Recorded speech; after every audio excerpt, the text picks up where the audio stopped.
જય શ્રી કૃષ્ણ મિત્રો, આ આધ્યાત્મિક યાત્રામાં આપ સૌનું હાર્દિક સ્વાગત છે. મિત્રો, ક્યારેક રાત્રિ એવું બને છે કે આખો દિવસ પસાર થયા પછી પણ મન શાંત થતું નથી.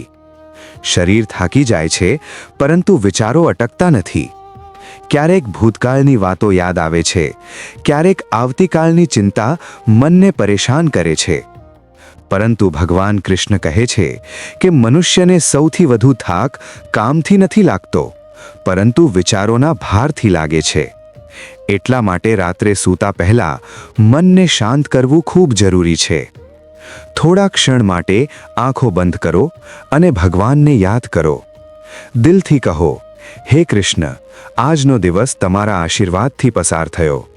જે સારું થયું તેના માટે હું તમારો આભાર માનું છું, અને જે ભૂલો થઈ ગઈ તેને સુધારવાની શક્તિ આપો. જ્યારે માણસ દિલથી ભગવાનને યાદ કરે છે, ત્યારે મન ધીમે ધીમે હળવું થવા લાગે છે. શ્રી કૃષ્ણ કહે છે કે આ દુનિયામાં સાચી શાંતિ બહાર નથી મળતી. સાચી શાંતિ તો પોતાના મનને જીતવામાં મળે છે. ઘણા લોકો જીવનમાં સુખ શોધતા રહે છે, પરંતુ સુખ તો એ વ્યક્તિને મળે છે જે પાસે જે છે તેમાં સંતોષ રાખે છે. સમય પણ જીવનનો એક મોટો ગુરુ છે. ક્યારેક સમય આપણને પરીક્ષા આપે છે, અને ક્યારેક સમય આપણને સફળતા આપે છે. પરંતુ જે માણસ ધીરજ રાખે છે અને સાચા માર્ગ પર ચાલે છે, તેને એક દિવસ જરૂર સફળતા મળે છે. આ જ જીવનનું સત્ય જ્ઞાન છે, જે આપણને ભગવદ્ ગીતામાં પણ જોવા મળે છે.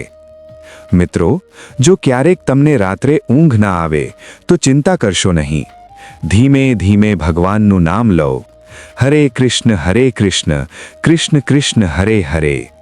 ભગવાનનું નામ મનને એવી શાંતિ આપે છે જે કોઈ દવા પણ આપી શકતી નથી. મિત્રો, જો તમને આ વાણી ગમી હોય તો વિડીયોને લાઈક કરો, કોમેન્ટમાં લખો જય શ્રી કૃષ્ણ.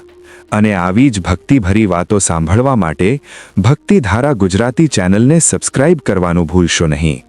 જય શ્રી કૃષ્ણ.